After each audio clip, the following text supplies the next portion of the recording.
Olá pessoas, e não, tudo não está bem porque Michael Myers não morreu. Aqui quem fala é o Juquiba e o assunto vai ser sempre terror, mas se liga, Michael Myers não morreu, por mais que o Dr. Sam Loomis jure por Deus que acertou 6 tiros em seu fugitivo paciente, enquanto ele travava uma disputa bastante física com Laurie Strode. O doutor atirou nele, ele caiu do primeiro andar pela varanda, e poucos segundos depois ele não estava mais lá. Então, por Deus, onde afinal estará Michael Myers? Isto é Halloween 2. Pessoas, antes de qualquer coisa, será que eu demorei? Eu vou evitar ficar falando disso porque é desgastante pra mim e muito mais pra vocês, e vocês sabem o motivo das demoras, mas infelizmente elas estão sendo inevitáveis. Porém, continuem comigo. Esse vídeo, vocês sabem, era para ter sido postado no dia 31 de outubro, mas as forças da natureza e os deuses do atraso não permitiram que isso fosse feito. Eu espero que ainda aceitem. Então vamos lá. Ah, mas claro, né, não posso deixar de sugerir a vocês que curtam a página do iPanic no Facebook, porque é só lá e apenas lá que vocês vão saber qual o próximo filme que este canal vai revisar. Vocês sabem que essa é a página. Agora sim, sem mais enrolar, porque eu tô proibido pelo YouTube de fazer vídeos com mais de 15 minutos, né? Vocês já sabem que mais detalhes vêm no final do vídeo, já sabem que esse vídeo tem spoiler, então, preparados ou não, partiu! Bom, primeiro a gente precisa se situar mais uma vez no tempo e espaço e lembrar que estamos na noite do Dia das Bruxas, ou seja, 31 de outubro de 1978 na cidade de Haddonfield, estado de Illinois. Pessoas, para entender Halloween 2 não é rigorosamente necessário ter visto um, mas é sempre bom que você já tenha a base dos acontecimentos anteriores para entender os que vêm a seguir. Caso esteja com preguiça de ver o filme inteiro, tem um canal aí no YouTube que, graças a Deus, faz resumos de filmes de terror e você pode acompanhar esse vídeo clicando aí e depois voltar nesse. Vamos lá. O Dr. Sam Loomis, desde 63, responsável pelo tratamento psicológico e mental de um garoto chamado Michael Myers, se vê em maus bocados. Só relembrando, em 31 de outubro de 63, Michael Myers, um garoto de 6 anos, matou sua irmã a sangue frio em sua própria casa, enquanto seus pais estavam fora, e os motivos dessa chacina familiar ainda são desconhecidos. O caso é que no mesmo ano, Michael Myers foi preso e internado no sanatório de Smith Grove, uma cidade nem tão perto de Haddonfield, e agora, rigorosos 15 anos depois, exatamente no Dia das Bruxas, ele fugiu do sanatório e espalhou seu legado de horror por toda a cidade. Depois de fazer jovens vítimas fatais, Michael Myers perseguia Laurie Strode, quando foi surpreendido pelo Dr. Sam Loomis, que jura por tudo que há de mais sagrado nesse mundo, que acertou 6 tiros no psicopata assassino. O caso é que depois de 6 tiros certeiros, Michael Myers deveria estar morto, mas não estava. O xerife Lee Brackett meio que duvida, achando que o doutor tá louco e que poderia ter errado os 6 tiros que deu. Mas em se tratando da segurança da cidade, que é de sua responsabilidade, ele se compromete mais uma vez a caçar o monstro, que a essa altura já fazia novas vítimas em Haddonfield. Para a imprensa, aquilo era um prato cheio, mas para o Dr. Sam Loomis era um pesadelo dos mais terríveis saber que Myers ainda estava vivo e solto por aí. Quando o xerife descobre que um dos adolescentes assassinados aquela noite era Annie Brackett, sua filha, ele desenvolve um ódio mortal pelo maníaco e uma certa raivinha pelo doutor, alegando que ele fosse o culpado por Myers ter escapado. Enquanto isso, na clínica de Haddonfield, Laurie Strode, de 17 anos, a única sobrevivente dos ataques do maníaco assassino, foi internada, sem ferimentos graves, mas precisava de repouso e cuidados médicos por precaução. Cuidar dela era bem o que Jimmy fazia, um paramédico que trabalhava no hospital. Visivelmente a fim de Laurie, ele ficava lá, bajulando e conversando com ela. Laurie se perguntava por que esse pesadelo acontecia com ela, justo com ela. A doutora Alves, que fazia o plantão daquela noite, tentava contatar os pais de Laurie, mas os telefones do hospital, todos eles estavam misteriosamente sem linha. Quando Garrett, o guarda do hospital, foi lá nos fundos da clínica averiguar o que poderia ter causado o problema e assim repará-lo, ele teve uma péssima surpresa. Após o Dr. Sam Loomis ter errado um palpite e causado a morte de um jovem acidente, atenuado pelo estado de choque por qual o xerife Lee foi dispensado do trabalho pela morte de sua filha, Gary Hunt se encarrega e promete caçar o monstro pelo condado e encontrá-lo a qualquer custo. A antiga casa dos Myers era apedrejada por entusiastas e curiosos revoltados que faziam vigília na frente dela, aguardando pela notícia da captura do assassino. E Sam Loomis contava um pouco de quando Michael Myers era seu paciente, que não pronunciava nenhuma palavra, mal se movia, de certa forma um paciente ideal. mas o doutor sempre deixou claro que no olhar de Myers havia algo diferente. Uma expressão de indiferença e insensibilidade ao não saber diferenciar o certo do errado, o bom do mal, a vida da morte. Michael Myers não era um homem com sentimentos ruins. Na verdade, ele nem sabia o que significava sentimento. Na clínica onde Laurie Strode repousava, Bud Scarlotti, funcionário do hospital, outro paramédico, flertava com a enfermeira Karen Bailey na sala de fisioterapia, enquanto deixavam desprotegidas todas as crianças ali internadas, inclusive a própria Laurie sem a vigia adequada. A gente sabe que no filme slasher, né, pessoas, quem se isola por qualquer motivo do grupo acaba indo pra vala, e Michael Myers cuidadosamente se encarregou disso. A polícia agora investiga a escola onde Myers estudava até os 6 anos e descobre vestígios de que o assassino tinha ódio por sua outra irmã, até então desconhecida, e que ele também tinha conhecimento sobre a cultura celta. Eles observaram, escrito em sangue na parede, a palavra Samhain. Quem viu o vídeo da primeira parte da franquia sabe o que significa, mas como faz bastante tempo, eu relembro que Samhain era um festival celta onde o povo cultuava a virada do ano de acordo com seu próprio calendário.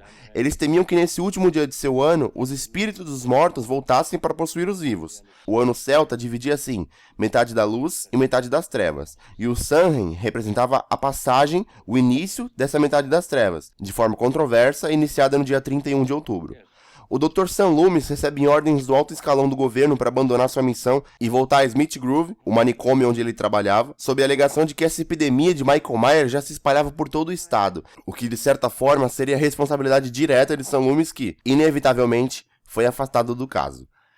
Jimmy, o paramédico lá que estava em cima da Laurie, foi até o quarto dela revê-la durante essa noite e percebe que ela está paralisada numa espécie de transe e corre desesperada em busca de ajuda. Uma outra enfermeira vai lá verificar e prefere recorrer ao Dr. Mixter, mas o encontra morto, e em seguida essa enfermeira também dá adeus à vida graças à epidemia chamada Michael Myers. Enquanto Jimmy ainda buscava por ajuda, junto a uma outra enfermeira chamada Jill Frankel, a Laurie, lá no quarto, paralisada, ficou sozinha. Nesse tempo, pessoas, Michael Myers, que estava no hospital e já tinha feito 4 vítimas lá, foi até o quarto de Laurie e, sem nem pensar, enfiou um bisturi na região da barriga dela, mas ele foi surpreendido pelo fato de que o que havia por baixo do lençol eram apenas travesseiros, e não Laurie. Ou seja, Laurie já tinha recuperado a consciência e fugido enquanto sozinha, e então Michael Myers passa a persegui-la dentro do hospital. Mas, durante isso, Jimmy e a enfermeira Jill Franco também estavam à deriva, ainda mais quando eles se separaram para procurar o Dr. Garrett. É aí que Jimmy encontra a doutora Alves amarrada num quarto de cirurgia, morta.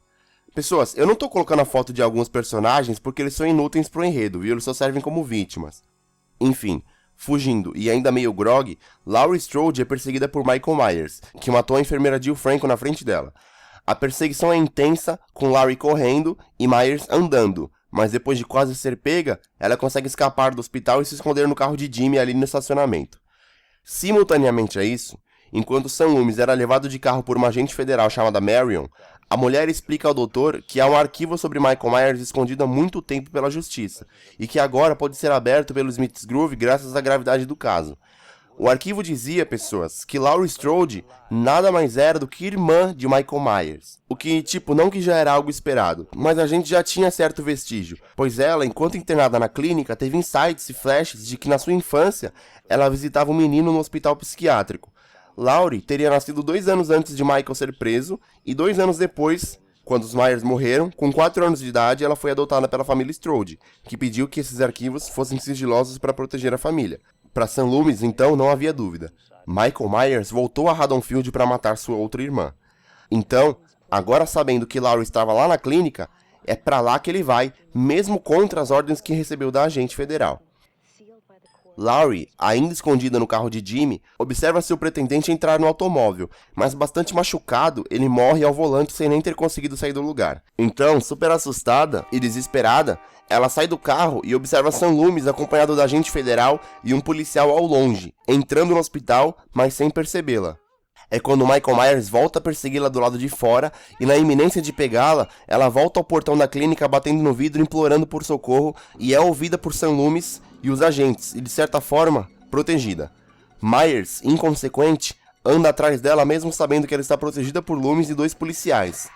O doutor então, mais uma vez, acerta, dessa vez 5 tiros no maníaco e ele cai deitado. Mas por experiência própria, Loomis sabe que ele não morreu. Enquanto a agente Marion voltava ao carro para pedir ajuda via rádio, Michael Myers se reergue, levando o policial para casa do caralho e passando a perseguir sua irmã Laurie Strode e o Dr. Sam Loomis. Mas, inevitavelmente, Myers detém o doutor com uma bisturizada na barriga e agora parte para cima de Laurie, que estava encolhida num canto do quarto em que essa batalha foi travada.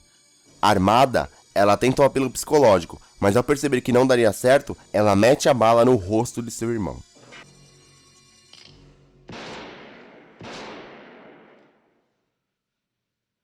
Então, Loomis, ainda vivo, mas bastante fraco, liga os tubos de gases daquela sala para que esses gases se espalhassem pelo ar e pede para que Laurie saísse dali.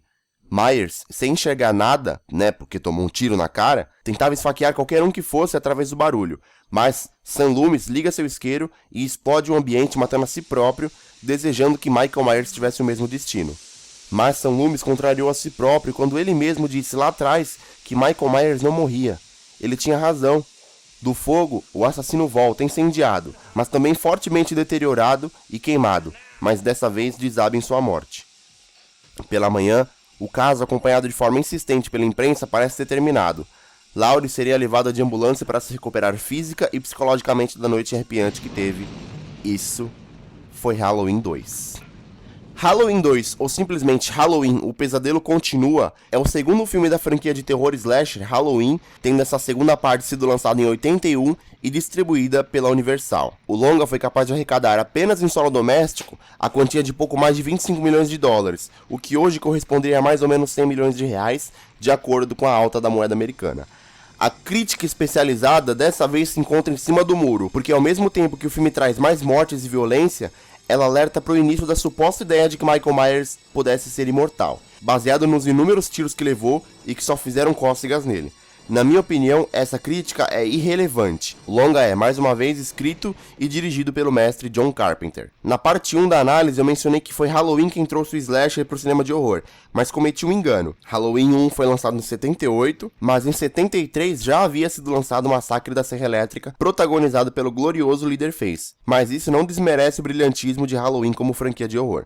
Ao IMDb, o longa registra uma média de 6,5, ou seja, nota azul, média razoavelmente mais baixa do que a de seu antecessor. Na minha opinião, como já falei sobre as críticas sobre a imortalidade de Myers, o filme é bom. Comparações às vezes são inevitáveis e vocês sabem que eu não gosto delas, mas Halloween 2 pra mim é tão bom quanto a primeira parte da franquia. Sendo assim, comigo, a continuação do Pesadelo tem nota 10. Se vocês gostaram do vídeo, por favor, clique em gostei e se inscrevam no canal para levar adiante.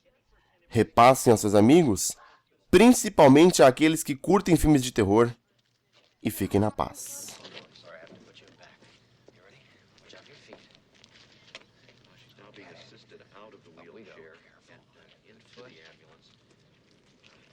Big step. Okay. Keep the leg up, we'll have you out of here in a second.